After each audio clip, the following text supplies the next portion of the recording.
اعوذ باللہ من الشیطان الرجیم، بسم اللہ الرحمن الرحیم۔ معزز خواتین و حضرات،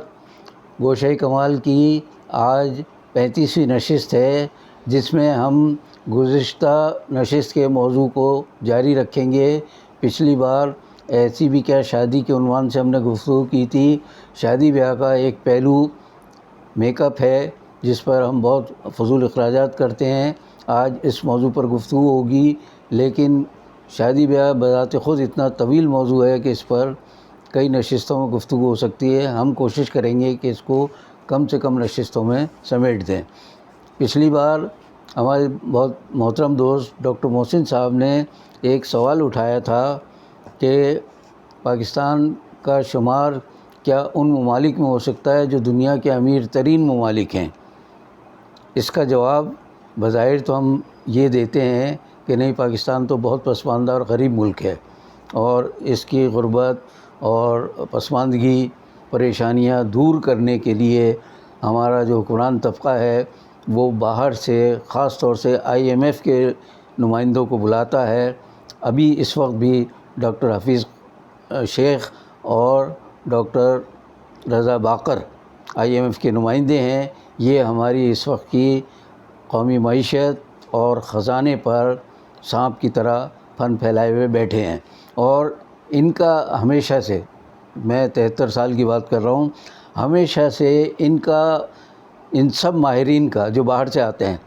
ان کا ایک ہی مسئلہ ہوتا ہے، پاکستان تو غریب ہے اور یہ کبھی امیر ہو ہی نہیں سکتا۔ جب تک یہ مسلسل قرضے لیتا رہے گا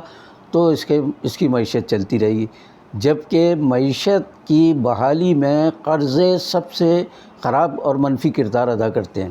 پاکستان آج تک اس لیے نہیں سنبھل سکا معاشی طور پر کہ ہمارے یہاں قرضوں پر قرضے لے چلے جا رہے ہیں، اور جو لوگ دعوے کرتے ہیں کہ ہم قرضے نہیں لیں گے، IMF کے آگے ہاتھ پھیلانے سے بہتر ہم خودکشی کر لیں گے، انہوں نے پاکستان کی تاریخ میں سب سے زیادہ قرضے لیے ہیں، اور ڈاکٹر حفیظ شیخ صاحب اور رضا باقر صاحب اس کے ذمہ دار ہیں۔ آج کا ہمارا موضوع جو ہے وہ یہ ہے کہ شادی بیاہ میں ہم جو میک اپ پر اخراجات کرتے ہیں، اس کا اگر ہم جائزہ لیں تو پتہ چلے گا کہ صرف انہی اخراجات کو اگر ہم بچا لیں تو ہماری معیشت جو ہے بہت جلد بحال ہو سکتی ہے۔ ہمیں نہ دوسرے ملکوں پر انحصار کرنا پڑے، نہ کسی سے بھیک مانگنی پڑے، تو اس طرح ہم اپنی معیشت کو بہت جلد مستحکم کر سکتے ہیں۔ اب شادی بیاہ کے مرکزی کردار دو ہوتے ہیں، دولہا اور دلہن۔ ان کے میک اپ پر تو جو خرچ ہوتا ہے، چلے کسی حد تک اس کو جائز کہتے ہیں کہ جی ان کو ذرا خوبصورت بن کے آنا ہے، محفل میں سینکڑوں یا ہزاروں لوگ شریک ہوں گے تو ذرا اچھے لگیں، وہ کپڑے بھی اچھے ہوں گے۔ لیکن ان کے ساتھ ساتھ شریک خواتین ہی نہیں، مرد بھی اب میک اپ کر کے آنے لگے ہیں۔ تو میک اپ کا اندازہ کر لیجئے کہ کتنے اخراجات ہمارے بڑھ گئے ہیں، اور جس کی وجہ سے ہماری معیشت پر بہت تباہ اثرات ہو رہے ہیں۔ اس کی ایک وجہ یہ بھی ہے کہ سارا سامان زیادہ تر باہر سے آتا ہے۔ اب باہر سے آنے کا مطلب ہے، امپورٹ ہونے کا مطلب یہ ہے کہ ہمارا زر مبادلہ دوسرے ملکوں کے پاس چلا جاتا ہے، ہماری معیشت اس سے اور کمزور ہوتی ہے۔ تو میک اپ کے سامان پر اخراجات جتنے زیادہ ہوتے ہیں، اس کے ساتھ ایک پہلو یہ جس پر میں کبھی کبھی توجہ دلاتا رہتا ہوں کہ ہمارے جو ذرائع ابلاغ ہیں، چاہے برقیاتی ہوں یا پرنٹ میڈیا جسے کہتے ہیں، ان سب نے اشتہارات کے ذریعے لوگوں کو اس قدر ترغیب دی ہے کہ بس آپ کو تو خوبصورت نظر آنا چاہیے تو یہ میک اپ استعمال کیجئے، یہ کیجئے اور وہ کیجئے۔ اتنا ترغیب دیتے ہیں لوگوں کو کہ وہ اپنے بہت ضروری اخراجات کم کر کے میک اپ پر بہت خرچ کرتے ہیں، اور شادی بیاہ میں جو فضول خرچی ہوتی ہے،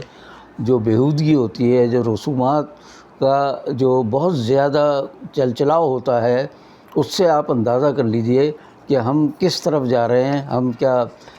حقائق پسند ہیں یا ہم جو ہیں تباہی کے راستے پر جا رہے ہیں۔ سیاستدان جس طرح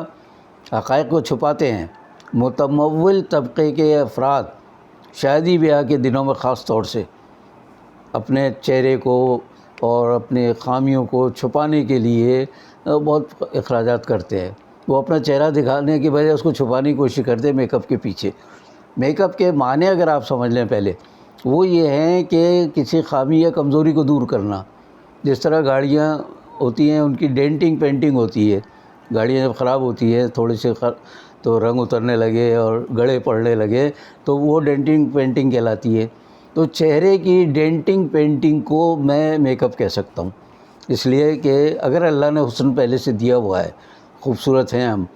بہتر ہیں، قبول صورت ہیں، تو ہمیں ضرورت ہی نہیں ہے ڈینٹنگ پینٹنگ کی۔ تو یہ تو ان لوگوں کو چاہیے کہ جو واقعی بہت زیادہ اللہ نے جن کو خوبی نہیں دی ہے چہرے پر، تو چلیے ان کے، لیکن یہاں تو حیرت ہی ہوتی ہے کہ نہایت خوبصورت خواتین، لڑکے اور لڑکیاں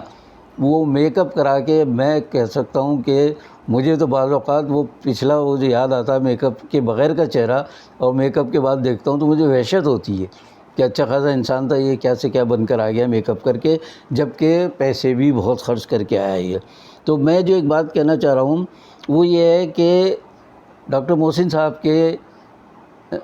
مشورے کی روشنی میں میں نے جو تھوڑی سی، انہوں نے بھی کچھ کیلکولیشنز یا اعداد و شمار بھیجے، اس کے بعد میں نے ہی معلومات کی، تو پتہ یہ چلا کہ میں صرف چونکہ کراچی میں رہتا ہوں، کراچی کی مثال دیتا ہوں میں، کہ یہاں 700 سے زیادہ شادی ہال ہیں۔ ابھی پچھلے دنوں کورونا کی وجہ سے بند تھے وہ، اب دوبارہ کھل گئے ہیں وہ، تو 700 شادی ہال ایک شہر میں، اور بڑے اہم مقامات پر ہیں۔ مجھے کہتے ہوئے بڑا افسوس ہو رہا ہے کہ ہمارے بہت سے وہ ادارے جن کو کاروبار میں نہیں آنا چاہیے، ان کے نام پر بہت بڑے بڑے شادی ہال اور لاکھوں روپے وہ لیتے ہیں اس کا یعنی اخراجات کے طور پر، کہ جی ہمارا تو اتنا اس کے اخراجات ہیں اور 7 لاکھ 8 لاکھ سے کم میں ہم ہال بک نہیں کریں گے۔ تو خیر، اور یہ وہ ادارے ہیں کہ جن کا کام کاروبار کرنا ہے ہی نہیں سرے سے، ان کا کام تو ہے ملک کی خدمت کرنا، حفاظت کرنا۔ بہرحال اس موضوع کو الگ رکھتے ہیں ہم۔ تو میں یہ عرض کر رہا تھا کہ اگر 700 ہال میں فرض کیجئے کہ ہر حال میں 200 دلہنیں آتی ہیں، سوری، ایک دولہا ایک دلہن اور 200 خواتین، تو ان سب کو اگر آپ جمع کریں تو کل 1,40,000 خواتین روزانہ 700 شادی ہال میں جمع ہوتی ہیں۔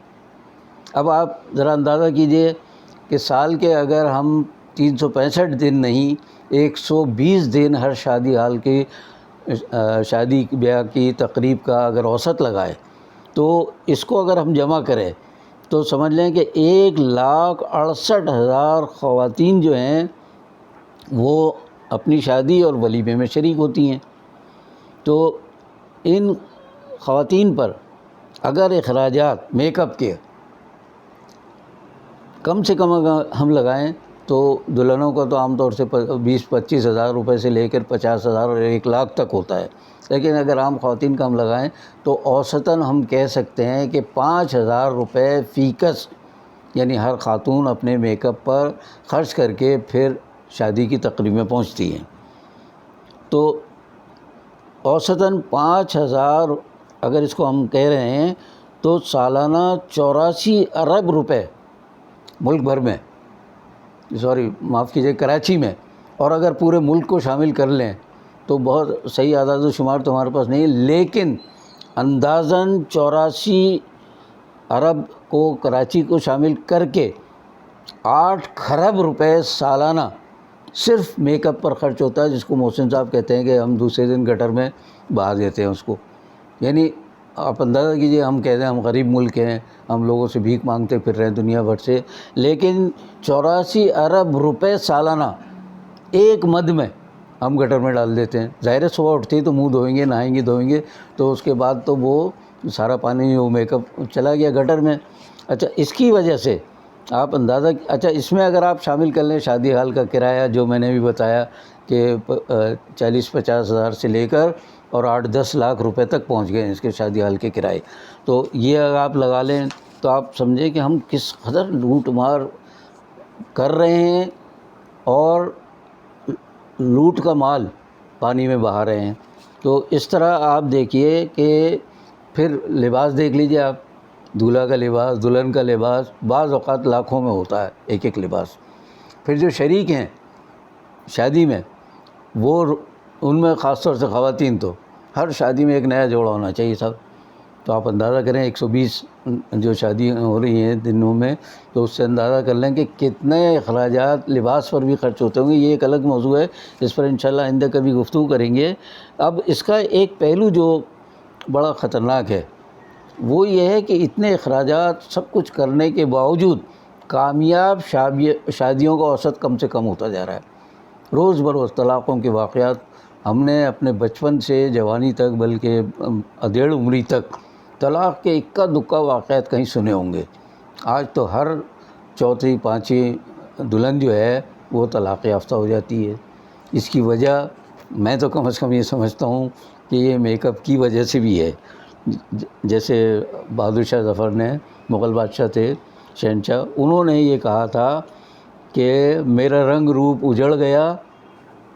میرا یار مجھ سے بچھڑ گیا۔ اب ظاہر ہے کہ صبح منہ دھو کر دلہن کو اگر دیکھ لیا ہوگا یار نے یا اس کے شوہر نے یا دولہا نے، تو اس کا کیا حل ہوا ہوگا کہ ارے رات کو تو ایسی خوبصورت تھی، ابھی کیا ہو گیا اس کو؟ تو رنگ و روپ اجڑ جانا، یعنی اصل چہرہ سامنے آنے کے بعد بعض اوقات دولہا کے دل میں اس کی دلہن کی اہمیت ختم ہو جاتی ہے، اور پھر کچھ عرصے میں طلاق تک نوبت جا پہنچتی ہے، جو بڑی افسوسناک ہے۔ اس پر کوئی خوشی کا اظہار نہیں کر سکتے۔ یہاں آج میں ایک نوکرانی کا واقعہ یہ قصہ بیان کر کے آج کی گفتگو ختم کر رہا ہوں۔ وہ یہ ہے کہ دولہا میاں نے شادی کے دوسرے دن جب ناشتہ کرنے بیٹھے لان میں، تو لان میں پانی دیتے ہوئے دیکھا ایک کو، تو اماں سے کہہ لیں اماں یہ کیا نوکرانی نہیں رکھی ہے کیا آپ نے؟ اور بڑی ندیدہ قسم کی نوکرانی ہے، ندیدی ہے وہ بار بار میری طرف دیکھ رہی ہو، یہ کالی کلوٹی نوکرانی، اور پھر مجھے دیکھ رہی ہے بار بار، تو کیسی لڑکی آپ نے رکھی ہے یہ؟ تو اماں نے اشارہ کیا چپکے سے، بیٹا یہ تیری دلہن ہے جس کو تو رات کو بیاہ کر لایا، اب نہا دھو کر منہ ہاتھ دھو کر آئی ہے تو تمہیں ایسی لگ رہی ہے۔ تو میں نے جو اوپر اشارہ کیا ابھی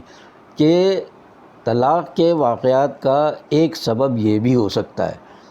کہ انسان بڑا رنگ روپ اپنا بہتر کر کے اور میک اپ کر کے ڈینٹنگ پینٹنگ کر کے اور لے کر آئے دلہن کو، اور اس کے بعد دوسرے دن اس کا جب اصل روپ سامنے آئے، تو اصل روپ جو ہے یہ یاد رکھیں انسانی فطرت ہے کہ یہ کم پسند ہوتا ہے لوگوں کو، بناوٹ اور تصنع جو ہے اس کے ہم عادی ہیں، اسی کو ہم سب کچھ سمجھتے ہیں۔ تو شادی بیاہ کے اس موضوع کو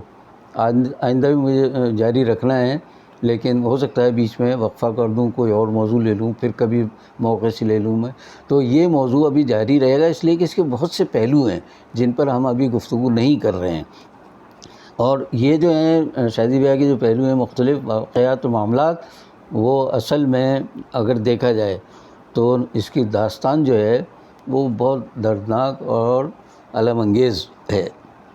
اس پر اگر ہم توجہ نہیں کریں گے تو ہمارے معاشرتی خاندانی معاملات بھی خراب ہوتے چلے جائیں گے، اور معیشت کی تو ہم تباہی کی طرف جا ہی رہے ہیں۔ ذاتی طور پر بھی ہم لوگ غریب ہوں، امیر ہوں، متمول طبقے کے لوگ ہوں، صاحبان اقتدار و اختیار ہوں، ہم سب مل کر اس ملک کو تباہی کی طرف لے جا رہے ہیں، اور جس کا جتنا بس چلتا ہے وہ اتنا کر کے دکھاتا ہے۔ تو اگر آپ اس گوشے کمال کی نشست کو اب بھی اپنے لیے دلچسپ مفید پاتے ہیں تو برائے کرم اسے لائک کریں، شیئر کریں اور سبسکرائب کریں، اور آخر میں گھنٹی کا بٹن بھی دبا دیں تاکہ یہ معاملہ جو ہے یہ آگے بڑھتا رہے، لوگوں کو کے ساتھ ہمارا انٹریکشن یا تعامل جاری رہے۔ تو اس کے بعد باقی بشرط زندگی باقی۔